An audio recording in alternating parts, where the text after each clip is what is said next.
Amerika Birleşik Devletleri'nin Uluslararası Dini Özgürlükler Komisyonu üyesi Uygur İnsan Hakları Projesi Yönetim Kurulu Başkanı Nuri Türkel, Time dergisi tarafından hazırlanan yılın en etkili 100 insanı arasına girdi. Time dergisi her yıl liderlerden sanatçılara, ikonlardan öncülere farklı kategorilerde en etkili isimleri belirliyor. ABD'de Çin'in Doğu Türkistan'daki insan hakları ihlalleriyle mücadele eden tanınmış Uygur Türk'ü insan hakları savunucusu avukat Nuri Türkel, 2020 yılında dünyanın en etkili 100 kişisi arasına girmeyi başardı. Nuri Türkel, sosyal medya hesabından açıklama yaparak 22 Eylül 2020 tarihinde açıklanan listede yer almasını bir trajedi olarak nitelendirdi. Uygur insan hakları savunucusu Türkel, halkıma karşı uygulanan soykırımı durdurma çalışmalarından dolayı ilk 100 içinde yer almak biraz trajik. Dünya Uygur Kongresi Başkanı Dolkun İsa'ya minnettarlığımı ifade etmek isterim, dedi.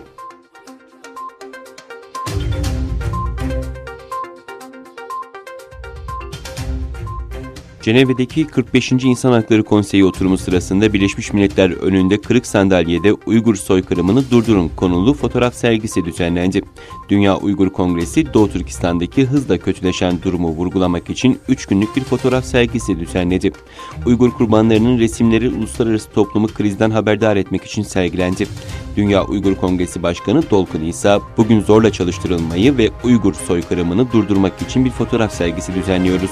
Burada 45. İnsan Hakları Konseyi oturumu devam ediyor. Bu fırsatı Uygur soykırımıyla ilgili farkındalık yaratmak ve uluslararası dikkat çekmek için kullanıyoruz, dedi.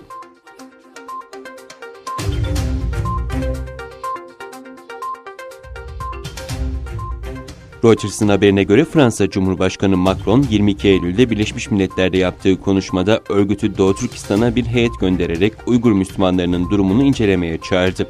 Macron, insan hakları Batı'nın diğer ülkelere müdahale etmek veya onlara karşı çıkmak için kullandığı bir fikir değil, kuruluşumuzun bir ilkesidir ve tüm Birleşmiş Milletler üye ülkeleri bu ilkeleri ve sözleşmeleri imzalamışlardır. Bu nedenle bunlara saygı duyulmalıdır. Fransa, Birleşmiş Milletleri Uygur Özerk Bölgesi'ne bir heyet göndermeye çağırdı. Çünkü hepimiz Uygur Müslümanlarının durumuna endişeliyiz ifadelerini kullandı.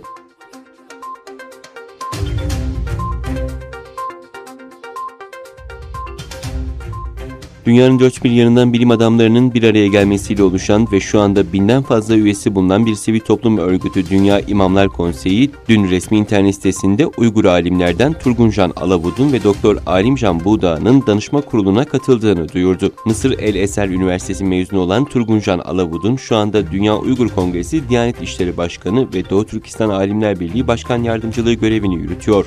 Doktor Alimcan Buğdağ, Kahramanmaraş Sütçü İmam Üniversitesi'nde öğretim görevlisi ve Doğu Türkistan Alimler Birliği Fetva Komitesi Başkanı ile Dünya Uygur Kongresi Diyanet İşleri Komisyonu üyesi.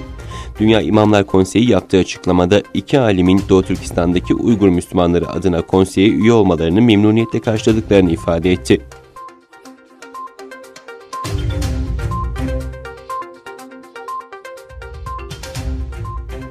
Avustralya'nın Tazmanya eyaletinin Macquarie Heads bölgesinde sığ sularda mahsur kalan yaklaşık 470 balinadan 70'inin kurtarıldığı ancak 380'inin telef olduğu açıklandı. Tazmanya Parklar ve Yaban Hayat Hizmetleri Müdürü Nick Deca düzenlediği basın toplantısında 4. gününe giren balinaları kurtarma operasyonundaki girişimlerle ilgili açıklamada bulundu. Devam eden çalışmalarda sığ sularda kumlara saplanan 70 balinanın kurtarılarak başarıyla denize döndürüldüğünü ancak 380 balinanın kurtarılamadığını aktaran Deca, 20 balinanın bugün serbest bırakılacak kadar güçlü göründüğünü söyledi. Macquarie Heads bölgesinde sığ sularda mahsur kaldığı belirlenen 270 balinayı kurtarma çalışmaları sürerken dün bölgeye yaklaşık 7 ila 10 kilometre uzaklıkta 200 balinanın daha karaya oturduğu açıklanmıştı.